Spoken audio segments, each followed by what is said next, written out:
I'd now like to ask Mr. Kimbrough to come up for the invocation, please.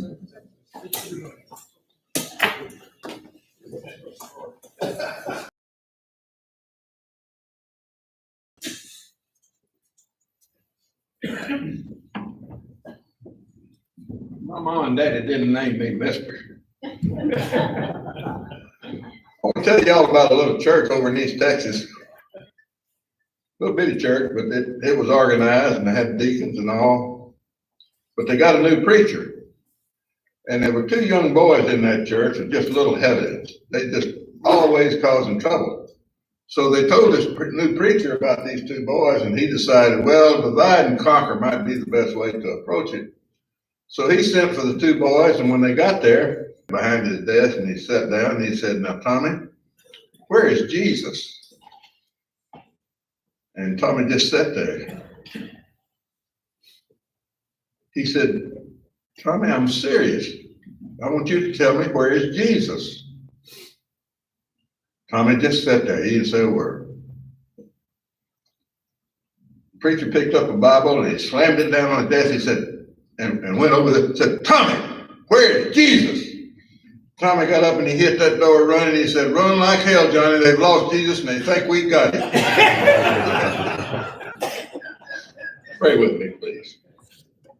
Loving Heavenly Father, you have greatly appreciated, and we want to thank you. You blessed our nation, you blessed our state, you blessed our college. We didn't deserve it, and we know we got it through your leaders of our university. Guide us and direct us and draw us near to you, and help us keep America American. In your name we pray, amen. Amen.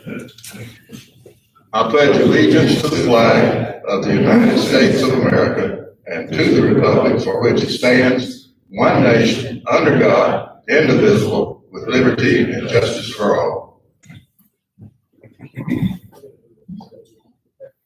Honor the Texas flag. I pledge allegiance to thee, Texas, one state under God, one and indivisible. Here you go. Here you go, man.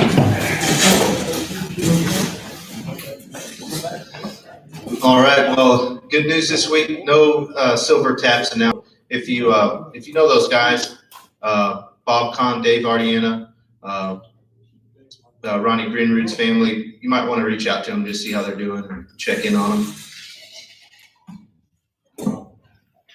Do we have any new members or guests today? Mr. Keene. I've got two guests. One of them you know, my wife Adrian. But then we'll have Danny Padrone. He's a longtime coach at O'Connor, Texas Lutheran. Yes, sir. I have a guest, my neighbor, Dave Thomas. Howdy, Mr. Thomas. Any others? I know we've got a couple that haven't been here in a while. All right, Aggie Athletics. Guys basketball is still out. Women's basketball had a big win last night by 2 points over Arkansas. And the go-ahead shot with 8 seconds left, so that was a big win. Aggie Park Capital Campaign, we are getting closer every day. We're still up around 1.3, and we need about $140,000 more to get to our 1.6, and we are getting close to picking a start date once we get the funds lined up. All right, we still got 100-year anniversary close. We've got some more stuff to come. If you go to our website, there's a store that we've got the golf tournament coming up March 19th, and that's looking pretty good. So if y'all want to get out and 20 medals. We had the Young Aggies. We got real active Young Aggies this year, headed up by Paul Shooter, who's here with us today, and he had a Super Bowl get-together. Everyone stayed 6 feet apart, of course, last night, and so Paul's going to come up and tell you guys about that and some other stuff he's got coming up. Paul?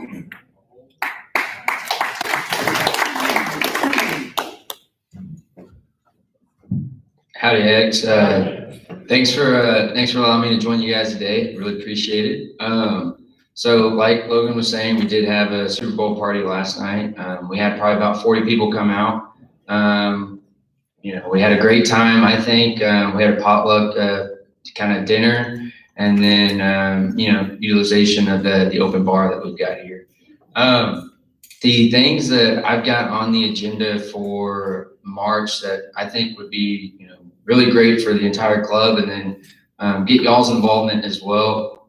On March 13th, we're going to have a service project here at Aggie, whether it's donating some type of maybe donating tools, or if you've got connections with different groups that are in landscaping or something like that, be really helpful to have that information. If you do, don't hesitate to reach out to any of the board members that are here. Don't hesitate to reach out to me. Again, my name is Paul Shooter, class of 18. Thank you guys, and let's have a great presentation by Reagan. Paul, can y'all dig foundations or anything like that? As president for 2021, he's going to tell you about upcoming events and our speaker today, Reagan. Logan, can you update us on the sign? What's happening? The electrical is being run tomorrow, and then we're still on pace to have it finished here in the next week or so.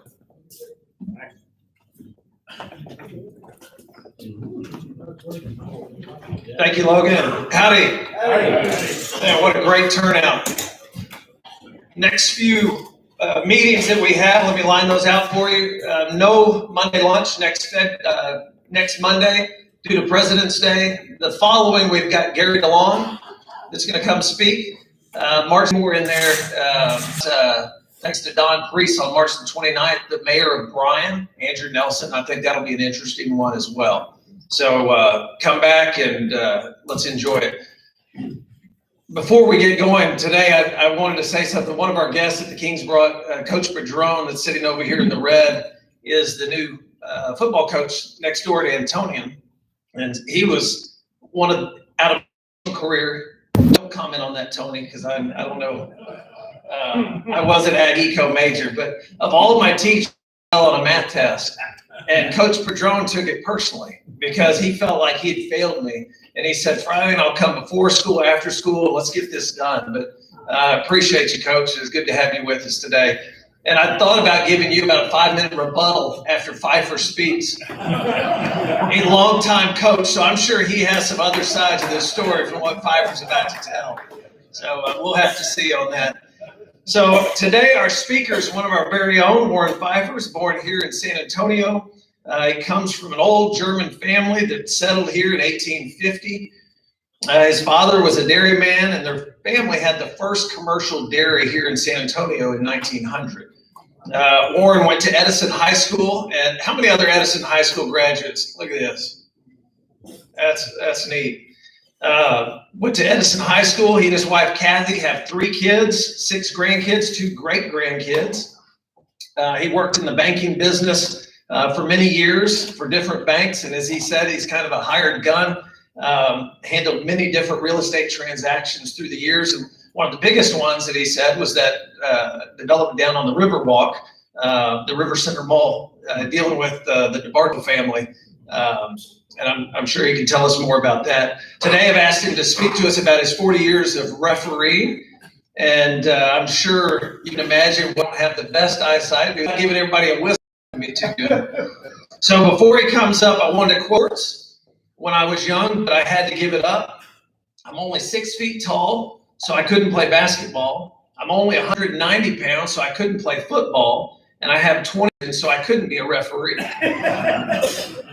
We're in for a treat. Warren Pfeiffer, come on up.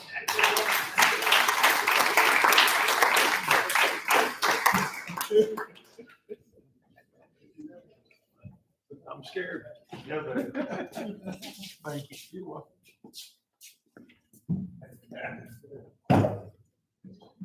Howdy. Hey. Well, today we're going to have a good time. Going to have some fun. That's what it's all about. And I'm gonna tell you some stories and things that happened and some things that didn't happen. But it's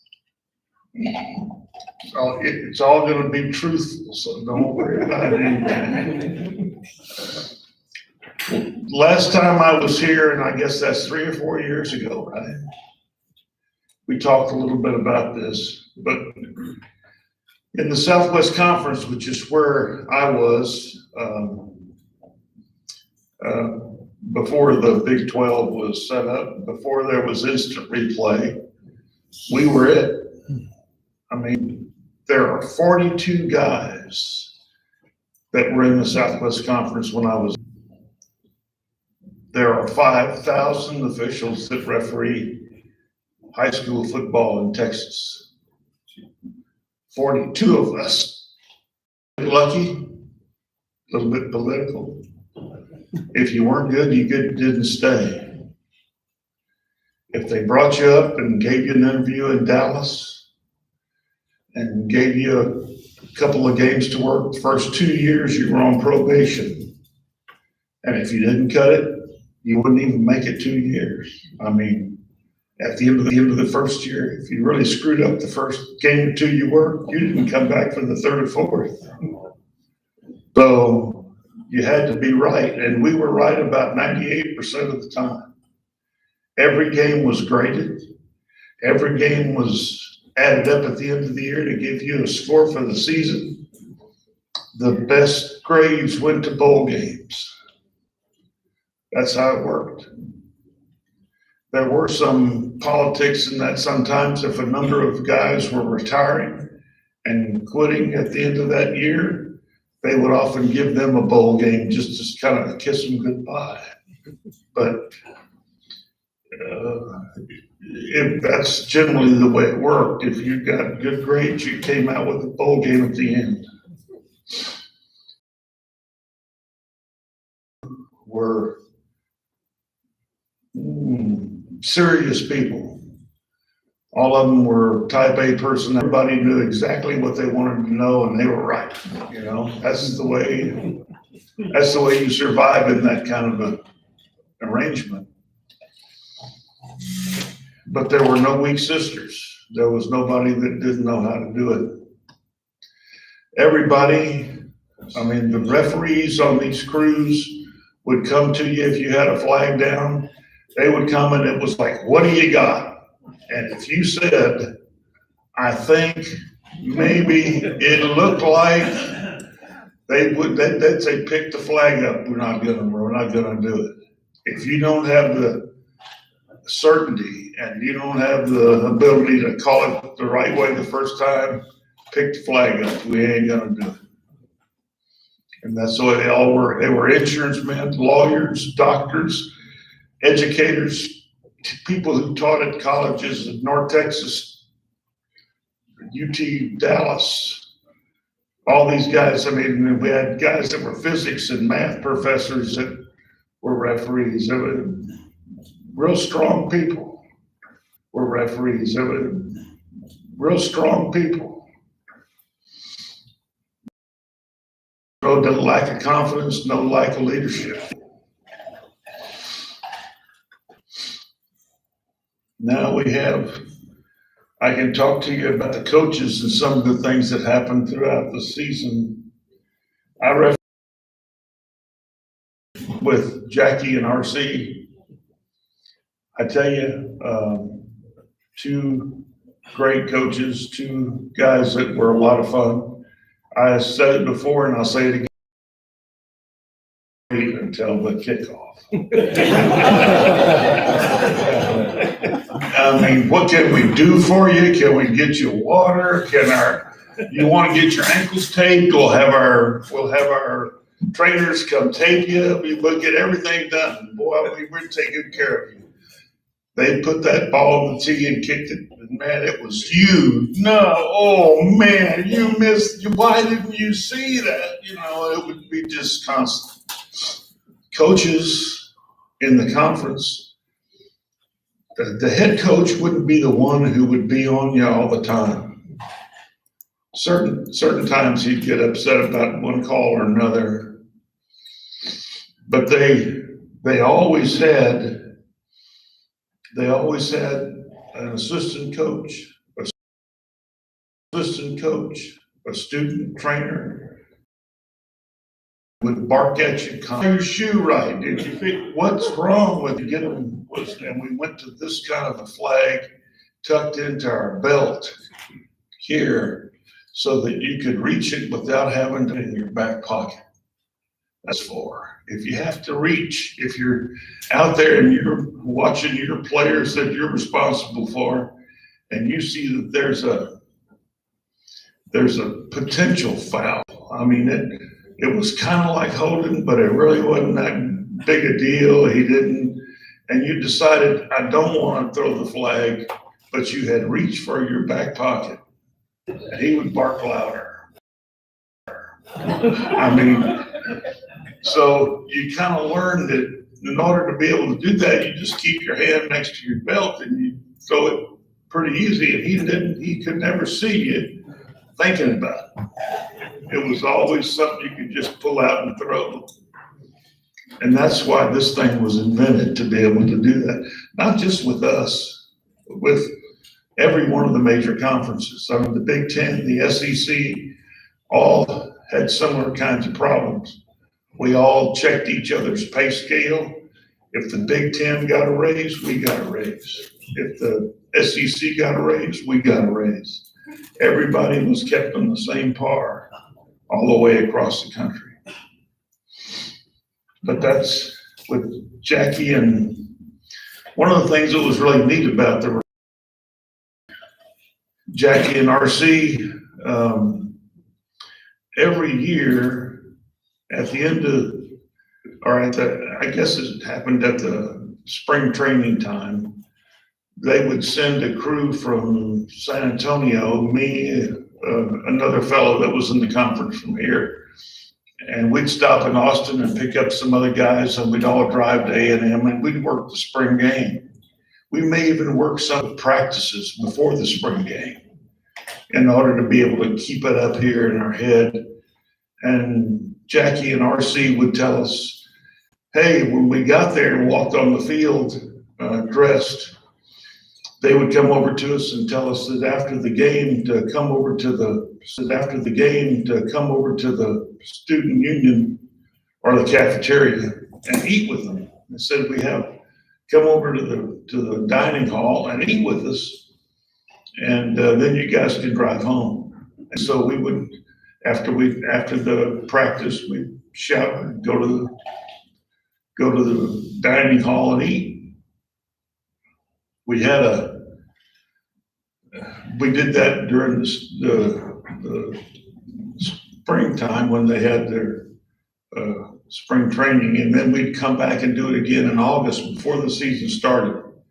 And they wanted us to talk to the players, tell them what's wrong, line them up if you have to. You go out there and say, hey, you're in front of the ball, back it up, and you tell them what was going to happen. If they didn't, they'd have to have a penalty. And all those kinds of things help the kids and us get ourselves in shape for the season. And the season started, and you better be ready, because here they came. One of the times I went to the dining hall, the kid in front of me was Ray Childress. We were in line at the cafeteria there to get our food, and Childress told the girl behind the counter he wanted a plate of mashed potatoes. She commenced to take the scoop and scoop enough potatoes to fill the plate and handed it to him. And then he said, I'll take that T-bone right there. And he got about a 2-pound T-bone, put on another plate and put it on the same tray and walked down the road.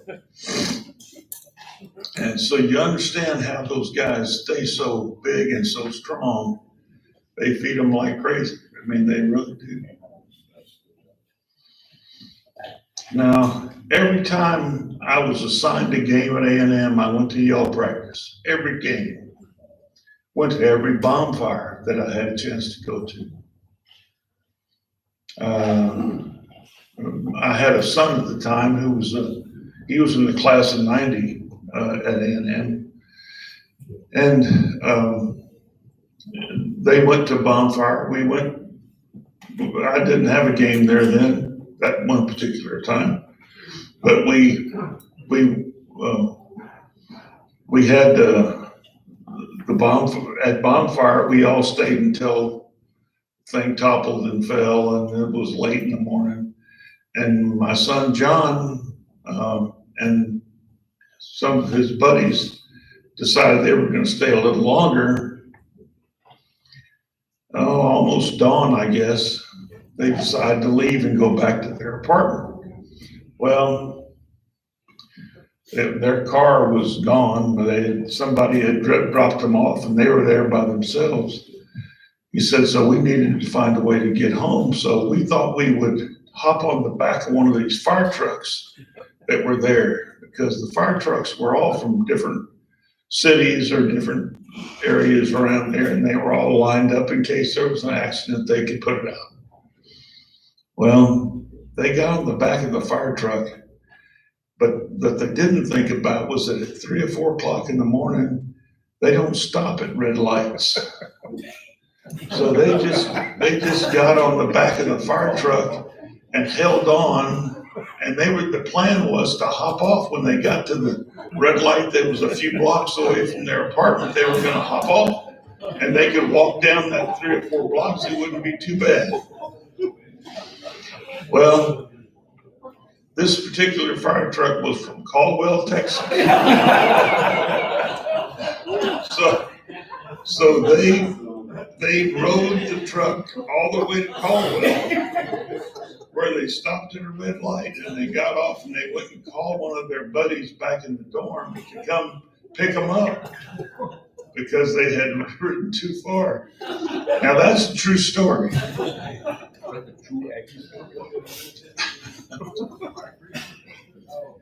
Now I had the 1993 game with Texas.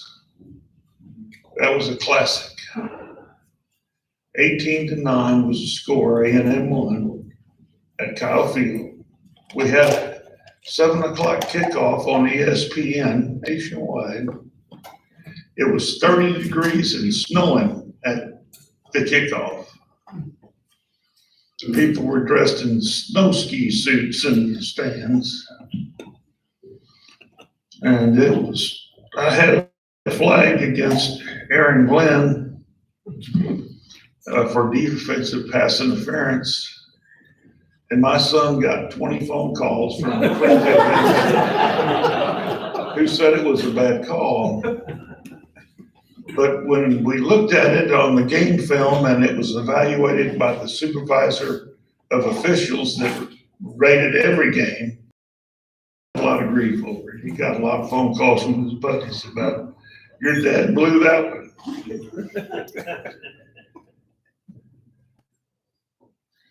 Spike Dykes, Texas Tech, great guy, great sense of humor, as can be, but had a lot of fun. John Malkovich, Texas. I don't know about John. Yeah, he was a tough one. We took Texas to Syracuse to work a game in the Carrier Dome, and it too was on TV. Let's talk about TV games. The games that are on television are particularly important because they have to be choreographed. The start and the end of those games do. I mean, you got television money, you got commercials to be played, you got all kinds of things that are supposed to happen. The day before the game, there's a meeting that takes place between the crew, the officials, the TV people, and the coaches.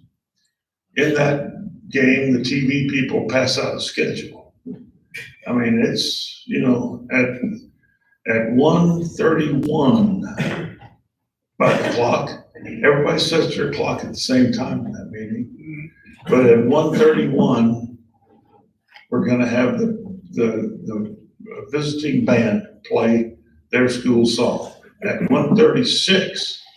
I mean, it's 1:39, 1:42, at 1:54, and at 1:59 we kick.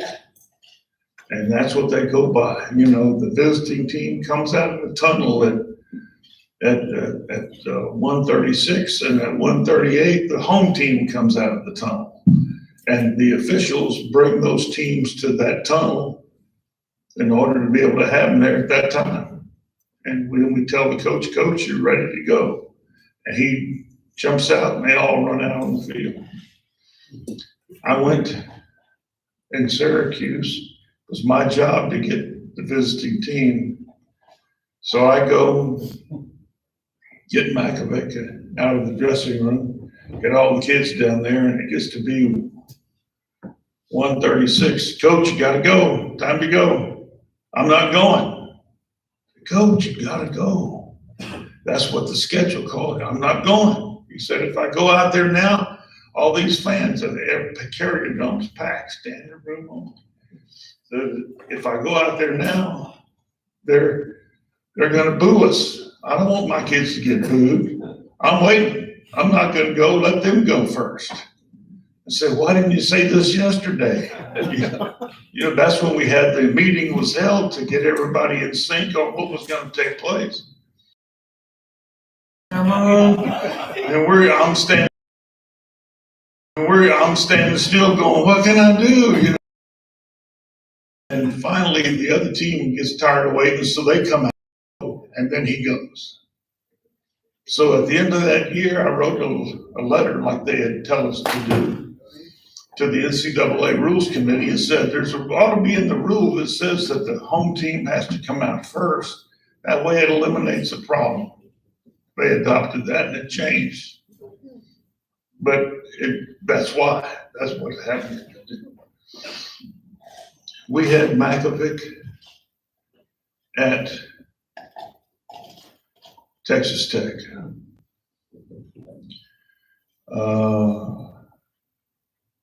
Texas Tech, Texas is a big rivalry. I mean, it goes back to when Tech hired David McWilliams from Texas to be the coach at Tech. Tech hired David McWilliams from Texas to be the coach at Tech, and he went out there for 1 year. And then they fired Akers at this Williams back as head coach. So he left Tech then in the middle of a rebuilding effort and all that stuff. He leaves Tech and goes back to Texas. Boy, that really hacked those people in Lubbock off. They were really fired up. So that made the Texas Tech rivalry even bigger. But we have to be at the stadium 4 hours before game time. We dress, we get ready, we go through a little bit of pregame talk because the night before we did it for 4 hours with the pregame. We had to be at the site of the game on Friday afternoon by 5 o'clock. Assigned hotels. When we were at A&M, hell, there's a hotel in the student center that's there for dignitaries and board members and that kind of stuff. Well, we got to stay there. So we just walk across the street to the field. But in this case, we're at Tech and we got to walk into the dressing rooms, ask the coaches about what they plan to do. Got any trick plays? Do you have anything we ought to be watching out for? Do you have, you talk about all that kind of stuff. And you straighten it out and you say, okay, we'll watch for it. We'll be ready. But we went in there to the locker room to inspect the wraps and talk to the coaches about what they plan to do. All these braces you see, all the padding you see has to be wrapped, has to be kept where it's really safe. And we walked up to Makovic and he's sitting in a chair reading War and Peace. Yeah. He's reading this book's about 5 inches thick. And he's sitting over here reading it. The whole team is bored with their headphones on and listening to music, or they're reading, and it's just, you could drop a pin, you hear a pin drop. No excitement, no nothing. So we leave there and think that was a little strange, just that the attitude was there. Then we walk over to the dressing room and Spike is on top of the table screaming, yelling, "We're gonna get him, we're gonna," he give it the new Rodney speech, and boy, I mean, and they're passing out red jerseys. These red jerseys are the jersey they put on when they really get fired up. I mean, it's like, holy moly, they got the red jerseys out. And at the end of the day, it was Texas Tech 34, Texas 12, and you went, we thought so. I mean, they just weren't ready. And that's the way it was. There's Jim Wacker, TCU. Wacker's a preacher's son, and it shows. I mean, he's a great motivator and a hell of a speaker. And I first ran into him at TLC. I refereed some games for him at TLC, and I refereed the national championship. They were an NAIA school, which is even smaller than Division I or II in the NCAA. And championship a couple of times when Wacker was there at TLC. But he's a great motivator and hell of a speaker. We used to be in a room. Our locker room was right next to where his team was gathered, and you could hear him in there just ranting and raving and screaming, and we're gonna go there and get him. I want us to, fight. It was just, going on and on and on. Those kids came out of there high as a kite. I mean, they were ready to go play. That was Ken Hatfield. Hatfield did more with less than anybody I know. We had him at A&M, at Kyle Field, when he was at Rice. I mean, we had, they were outmanned. They were playing people that should have beat them by 40 points. And he knew it. He had to keep the ball away from A&M as long as he could. That was the strategy, was to, we may not win, but we're not going to get beat bad. My job as a field judge was to watch the 25-second clock. I watched it start when the referee raised his hand or blew his whistle and dropped his hand to start the clock, 25, 24, 23. And I would count the team, count 11 players, and come back to the clock. 7, 8, 6, 5, 4. And I'd watch it, and they never snapped the ball all day long with more than 3 seconds on the clock. By doing that, he kept the ball away from A&M, and they didn't have time. They were going to beat him, but they didn't beat him bad. And he would get more from less than anybody that I know. He was the one that had, when he was at Arkansas, there was I forget the name. Texas had an All-American lineman that was playing, and they were playing Arkansas. And it was a big game, televised, all that stuff.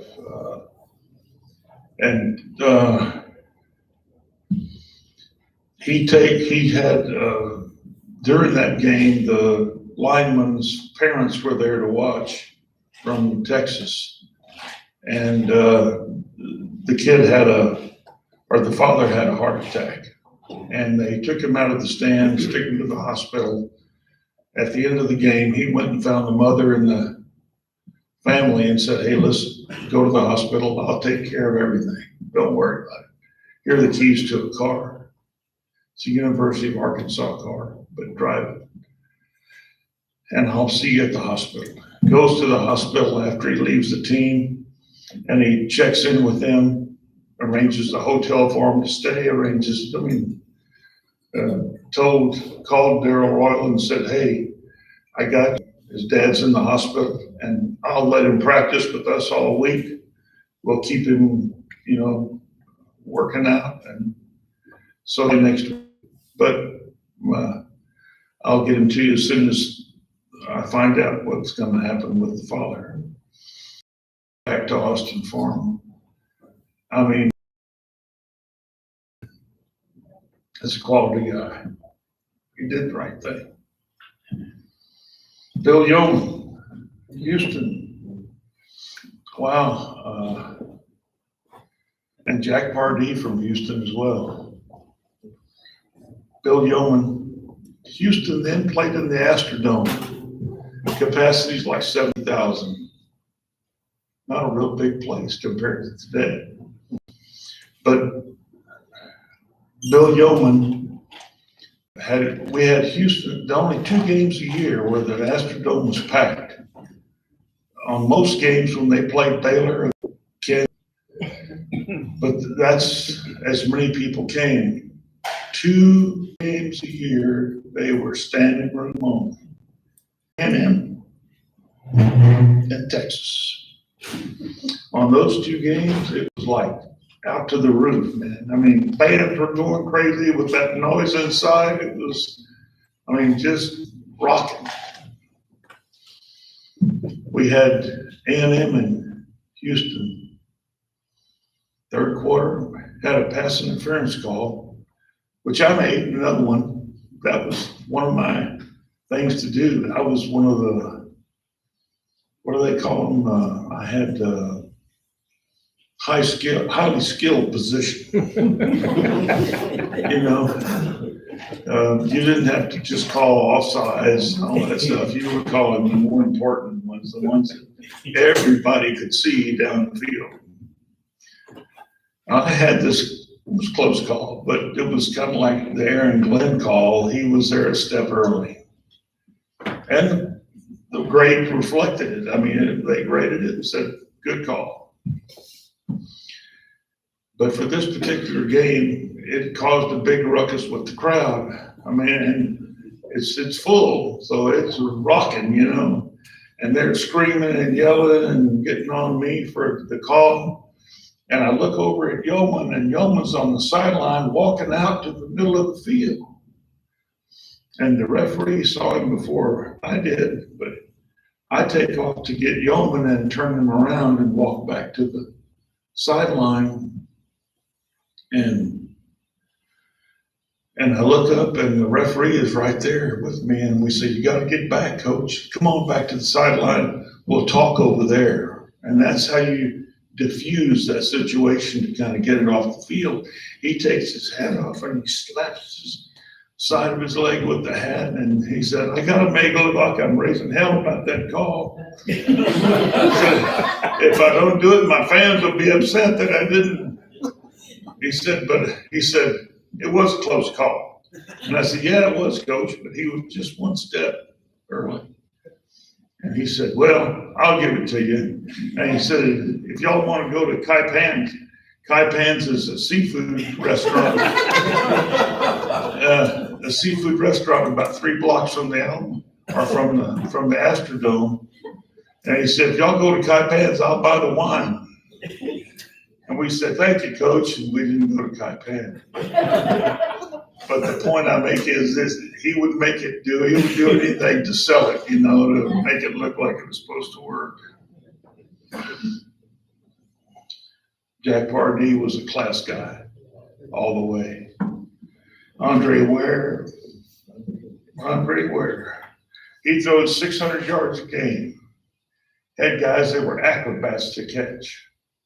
They'd turn a double flip and put their hand up and catch it and come down. You go, how in the hell did they do that? He did it every game. He was a great one. Forrest Gregg at SMU. He couldn't have been a better guy to have that bring that program back. strong, dedicated, serious as a coal miner. I mean, he was serious. Nobody influenced him. Nobody stepped aside. After what they'd been through, he had to have somebody that would straighten it out. He did. Hell of a job. Grant Taft at Baylor, interesting. He was on the rules committee, understood the rules very well. He never would bark at you. He had another coach do it. An assistant coach or somebody would just be on your butt the whole time, screaming at you all the time. There were times in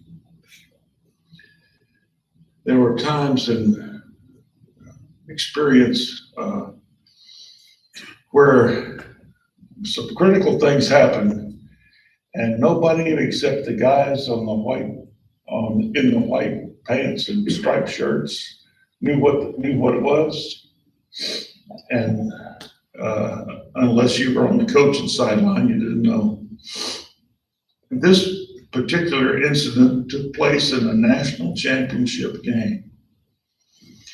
We had the national championship between Troy University of Alabama and North Dakota State, the NCAA Division II National Championship. This is as serious as a heart attack. I mean, this is really it. North Dakota State at the time, and I think to this day, has still won 7 of the last 10 national championships in that division. They are it when it comes to how good you have to beat them. It's in the fourth quarter. It's a 4-point game, 20-24. North Dakota State's favor. North Dakota State has the ball on their own 20-yard line. I mean, a punt. I mean, because serious, got a 4-point game.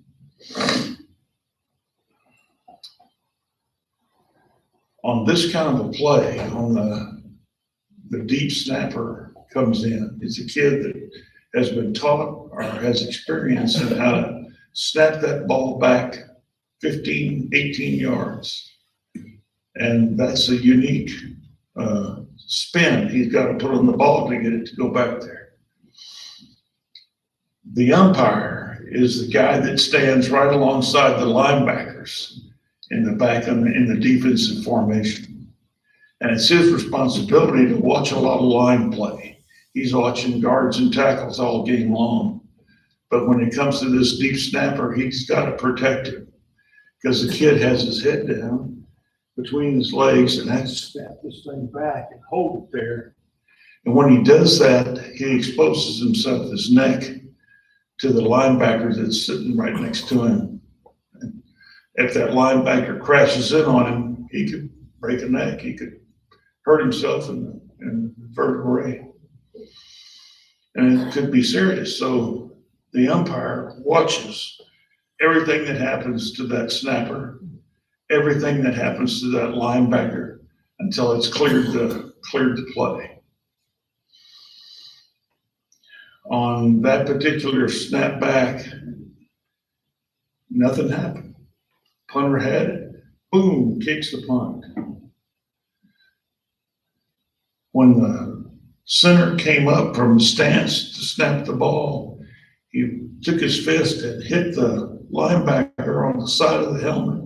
It was a slug, bam. And the umpire is sitting there watching. He's 3 feet away. And all he does is take that flag and right at the feet of the snapper. The snapper looks up at him and says, well, he said some bad words. He cursed the umpire. The umpire takes his hat off and throws his hat. He didn't carry no flag. I carried 2, so I got it. But he didn't carry 2. He just tossed his hat. So all of a sudden the play's dead, the punt's caught, everybody just stops. And we have a little meeting. We got a live ball and we penalized the second foul as a dead ball. So we got on the 20-yard line, we go to the 10, right? Half the distance because you're inside of 30 yards. So you got to the 10-yard line and then you go half again to the 5 because you had another 15-yard penalty and you walk this kid to the sideline and say, Coach, your snapper's kicked out of the game. What happened? And he acts like he didn't know, and he may not have. And we told him what he did. And he said, Johnson, what are you doing? And he said, oh, Coach, I'm sorry, I lost my cool. And he said, go sit down, Johnson. So Johnson goes and sits down and sends in the substitute snapper. Substitute snapper gets over the ball, everybody call the signals. He snaps it. Punter kicks it. Oh, he snaps it over the punter's head. Out of the back of the end zone. It's safety. So that cuts the lead by 2 points to 2, right? So now it's 22-24. And they've got to kick the ball off to Troy with about 1:30 left on the clock. Troy has 3 timeouts left, didn't use any during the second half. They march it down through running and passing to get down to like the 25-yard line. And it's no timeouts left, clock running, 14, set them up, and 3, 2, 1, boom, ball's kicked. They win the game by 1 point, kick the field goal. They sent out a freshman field goal kicker that never kicked it more than 30 yards in his life. And Troy State wins by 1 point. Big time change.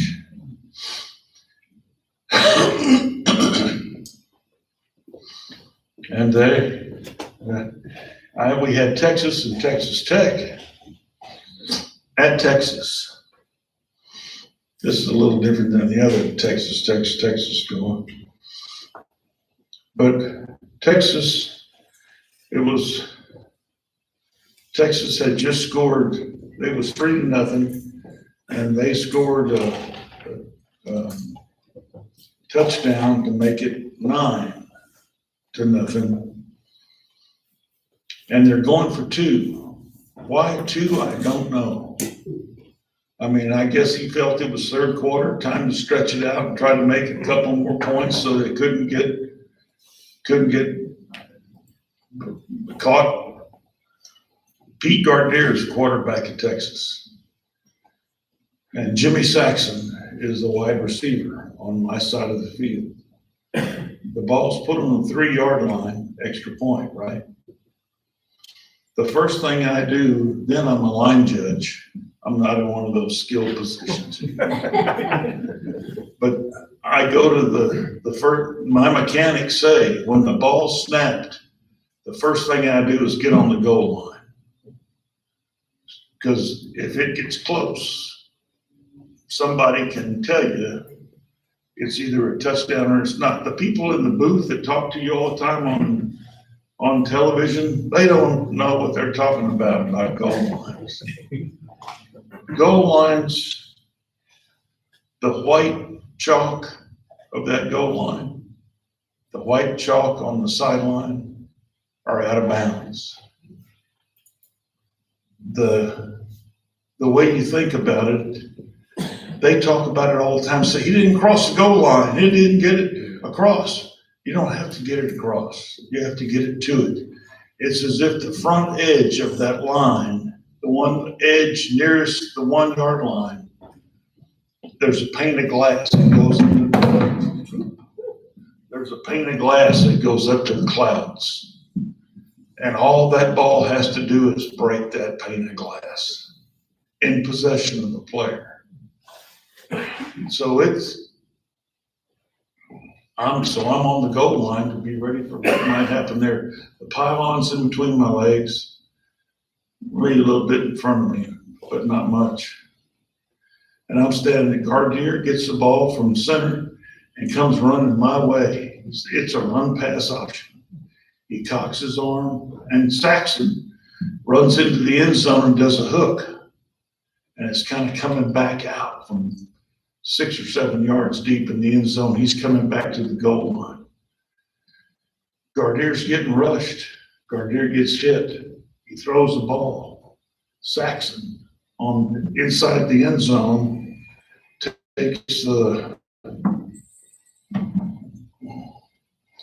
has to dive for the ball, and he dives for the ball, and the white line of the goal line is going through his elbows. He catches the ball, hits the ground. The ball never got to the white line. It never got there to be a touchdown or be an extra point. I'm waving it off, and 2 linebackers knock me back that way. So I get up and look back, and McWilliams is coming down the sideline screaming bloody murder. One of my other officials grabs him and turns him around and walks back. I go to the referee and report the ball never got there. That Wednesday night, on Wednesday night, the coach had a call-in show, a radio call-in show from a restaurant there in Austin. And a friend of mine who lives in Austin called me after that radio show and said, "You were a big topic of conversation in the show." He said McWilliams was asked by some of the callers calling in to explain what happened on that play because they thought he blew the call, that his feet, his body, everything was in the end zone. Why didn't it count? And I explained that the ball never got there. And McWilliams on the radio show said, and I had to stand in front of McWilliams to get the next kickoff. What didn't happen, and I just waved my hand, blew my whistle, stopped everybody, turned around and said, "Coach, let me tell you exactly what I saw." And I told him. And on the radio show, he said, that official walked up the sideline and stood in front of me and called timeout and told me exactly what he saw. And he's right every time I look at that film. And I thought,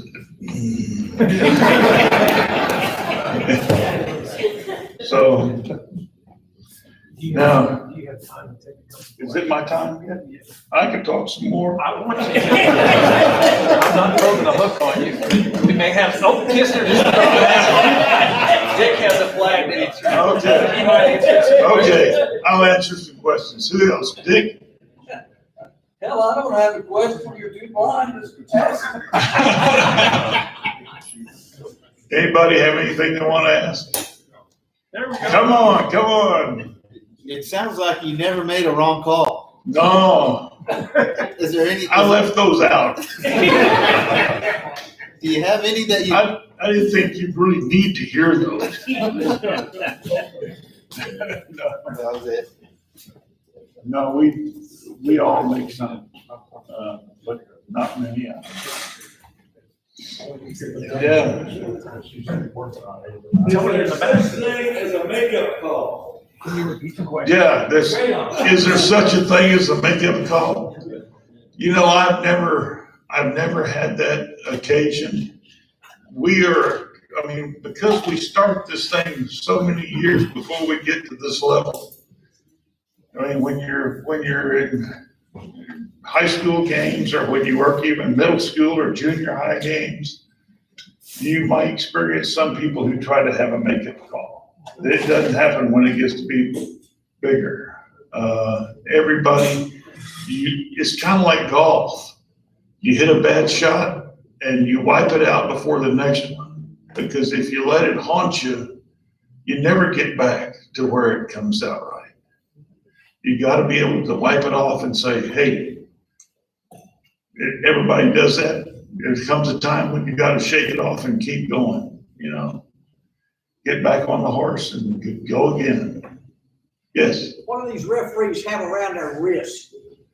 There's I should have brought one with me, but it's a black band that's got a thing you put on your fingers, first down, second down, third down, fourth down.